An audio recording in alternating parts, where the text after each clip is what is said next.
Pemerintah Kabupaten Lombok Barat menggelar bakti stunting dalam upaya percepatan penurunan stunting di Desa Sembung, Kecamatan Narmada.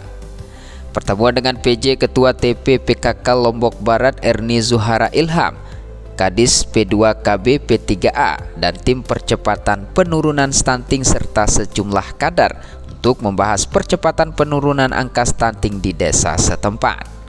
Hal ini dilakukan setelah Lombok Barat ditetapkan sebagai daerah intervensi penanganan stunting oleh pemerintah pusat. Angka stunting di Kecamatan Narmada menempati posisi tertinggi, sementara untuk Desa Sembung terdapat 80 kasus stunting, kemudian dengan upaya yang telah dilakukan berhasil ditekan menjadi 59 kasus berdasarkan data pada bulan Maret 2024 lalu. Untuk menekan itu, menuju zero stunting atau 0 kasus stunting di Lombok Barat, PJ Ketua TP PKK Lombok Barat Erni Zuhara Ilham berharap dengan kerja keras semua pihak, angka stunting terus bisa ditekan terutama di Desa Sembung. Apalagi penurunan angka stunting tidak hanya menjadi tanggung jawab satu OPD, melainkan melakukan penanganan secara komprehensif. Saya meminta tadi supaya teman-teman baik di desa maupun di kecamatan untuk bisa melakukan studi tiru ke kecamatan atau desa-desa yang sudah berhasil menurunkan angka stuntingnya. Memang angka pernikahan dini di Desa Sembung khususnya, salah satu desa di Kecamatan Narmada ini masih cukup tinggi, dan itu juga sangat signifikan untuk meningkatkan angka stunting ini karena pemahaman ibu-ibu yang menikah di usia dini ini masih rendah sekali terkait dengan stunting. Setiap prioritas pembangunan di kabupaten wajib kami ikut dukung. Salah satu cara kita mendukungnya adalah ikut memperhatikan masyarakat kita lewat gerakan PKK, lewat kader-kader posyandu untuk terus memperbaiki pemahaman masyarakat tentang stunting ini. Sehingga harapan kita ke depan, angka stunting ini bisa makin terus ditekan dan mungkin bisa menjadi zero stunting di Lombok Barat. Kami punya desa 21 desa, jadi luasnya pun nomor 2 di Kabupaten Lombok Barat. Dari jumlah penduduknya pun 120.000 penduduk, sehingga kalau menurut kami korelasinya ada, terindikasi bahwa besarnya jumlah stunting yang ada di Narmada ini berkorelasi dengan jumlah penduduk, dengan luasnya wilayah yang ada di Narmada.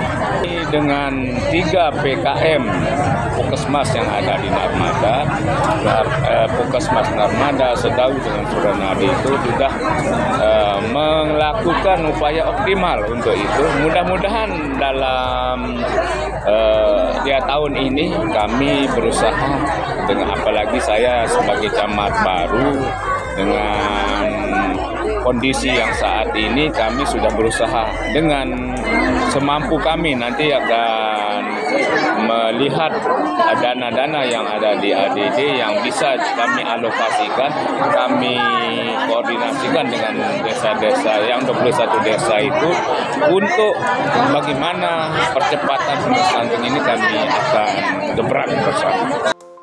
Di tempat yang sama, Kepala Desa Sembung Ali Abdul Syahid mengambil langkah proaktif melalui anggaran dana desa untuk mencegah stunting.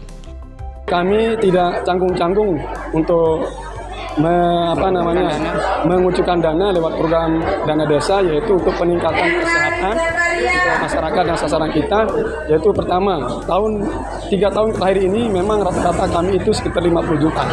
Itu kami bagi pertama untuk anak PMT bayi balita, untuk ibu kek yang risiko tinggi, dan termasuklah yang anak yang stunting. Tetapi dalam formulasinya lebih tinggi yang untuk stunting. Itu selalu lebih tinggi karena kadang-kadang tahun 2021, 22, 23 kemarin itu rata-rata hampir 35 juta per tahun. Sampai itu juga kami upaya terobosan. Semua staf saya, perangkat saya itu saya bikinkan untuk pengawasan terhadap satu orang stunting, satu staf itu satu anak stunting. Artinya untuk kita berikan pemantauan setiap hari bagaimana supaya pemberian makanan tambah itu bisa juga dinikmati oleh anak-anak kita, tidak pada orang tuanya. Nah, inilah upaya kami di dalam mendukung stunting yang ada di Sembung pada khususnya dan di Kecamatan Narmada, sekaligus juga di Kabupaten pada umumnya. Lebih lanjut, Kabupaten Lombok Barat dinilai sukses dalam menurunkan angka stunting hingga 10,9% per April 2024 kemarin. Angka 10,9% yang dicapai itu dari target 13% dan melampaui target nasional 14%. Humaydi, TV9, Lombok Barat.